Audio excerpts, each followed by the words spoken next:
Hi friends, welcome to Telugu tech zone by Anji channel. మీరు మా ఛానల్ని ఫస్ట్ టైం చూస్తున్నట్లయితే సబ్స్క్రైబ్ చేసుకోండి, బెల్ ఐకాన్ యాక్టివేట్ చేసుకోండి, లేటెస్ట్ అప్డేట్స్ అన్నీ కూడా పొందొచ్చు. ఈరోజు మనం ఫోటోషాప్ 7.0 వర్షన్లో టైప్ టూల్లో అంటే మీరు ఏదైతే టెక్స్ట్ టైప్ చేసి ఉంటారో ఆ టెక్స్ట్కి స్ట్రోక్ ఇట్లాంటివన్నీ ఎట్లా పెట్టుకోవాలనేది ఇప్పుడు మనం అయితే చూద్దాము. మీరైతే ఈ వీడియోని చివరి వరకు చూడండి, స్కిప్ చేయకుండా. ముందుగా మీకు కావాల్సిన సైజులో ఒక ఫైల్ అయితే ఓపెన్ చేసుకొని పెట్టుకోండి.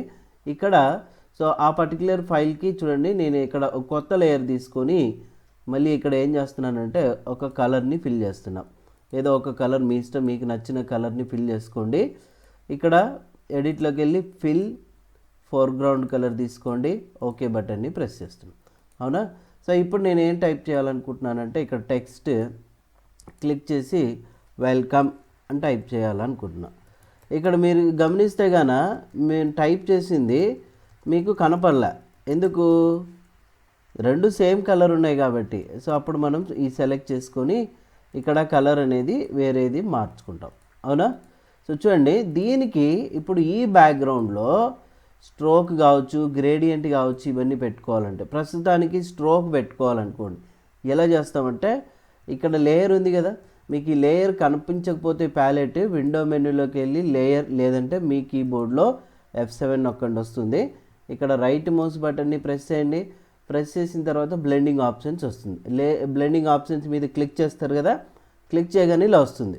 లేదా ఆ లేయర్ మీద డబుల్ క్లిక్ చేస్తే ఇక్కడ బయట వైపు చూడండి, అప్పుడైనా మీకు ఇట్లాగా లేయర్ స్టైల్ డైలాగ్ బాక్స్ రావడం వస్తుంది. ఇక్కడ చాలా ఉంటాయి మీకు బ్లెండింగ్ ఆప్షన్స్. ఆ పర్టికులర్ టెక్స్ట్కి స్ట్రోక్ పెట్టుకోవాలి కదా. స్ట్రోక్ అంటే ఎక్కడుంది? కింద ఉంది చూడండి. ఇక్కడ ఈ స్ట్రోక్ అనే దాని మీద మీరు ఎప్పుడైతే క్లిక్ చేస్తారో ఇక్కడ చూడండి బయట వైపు స్ట్రోక్ వచ్చిందా. ఇక్కడ స్ట్రోక్ ఏ కలర్ కావాలా, మీకు కావాల్సినటువంటి కలర్ ఏ కలర్ కావాలనుకుంటే ఆ కలర్ని చూజ్ చేసుకోవచ్చు అనమాట. సో ఆ వైట్కి ఏది సరిపోతుందో చూడండి, ఆ స్ట్రోక్ పెట్టుకోవాలి. సో నేను బ్లాక్ పెట్టుకున్నా, ఓకే బటన్ని ప్రెస్ చేసిన. స్ట్రోక్ యొక్క సైజ్ ఇప్పుడు ఇక్కడ మీరు క్లిక్ చేయాలి. స్ట్రోక్ని సెలెక్ట్ చేస్తే దానికి సంబంధించిన ప్రాపర్టీస్ వస్తాయి. స్ట్రోక్ సైజ్ ఎంత కావాలా ఇక్కడ చూడండి, ఇట్లా పెట్టుకోవచ్చు.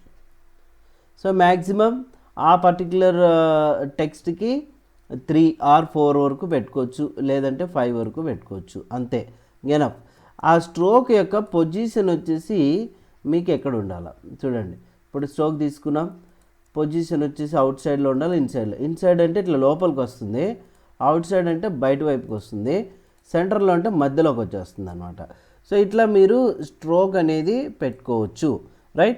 ఆ స్ట్రోక్ కూడా మోడ్లో ఇది మల్టిప్లైలో ఉండాలా, సో కలర్ బ్యాలెన్స్లో ఉండాలా, అది మీరు తీసుకునేటువంటి బ్యాక్గ్రౌండ్ని బట్టి ఉంటుంది. ఒపాసిటీ ఎంత ఉండాలనేది కూడా ఇక్కడ మీరు పెట్టుకోవచ్చు అనమాట. ఓకే, సో ఆ స్ట్రోక్ యొక్క కలర్ మాత్రం కంపల్సరీ మీరు ఫిల్ చేసుకునేది ఏంటి? గ్రేడియంటా? గ్రేడియంట్ అయితే ఏ టైప్ ఆఫ్ గ్రేడియంట్ తీసుకుంటారు చూడండి. మళ్ళీ ప్యాటర్న్ కావాలనుకుంటే చూడండి, ప్యాటర్న్ ఫిల్ అవుతుంది. ఇక్కడ ఉన్న ప్యాటర్న్స్ ఏవైనా మీరు ఫిల్ చేసుకోవచ్చు అనమాట. ఓకే, సో ఇట్లా మీరు ఒక పర్టికులర్ టెక్స్ట్కి స్ట్రోక్ అయితే పెట్టుకోవచ్చు.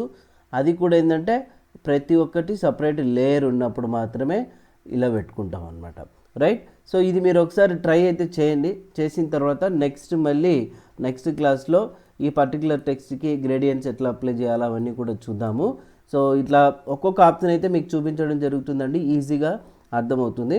మరి ఈ వీడియో నచ్చిందని అనుకుంటున్నాను. నచ్చితే లైక్ అయితే చేయండి, షేర్ చేయండి, మన ఛానల్ని సబ్స్క్రైబ్ అయితే చేసుకోండి. Thank you.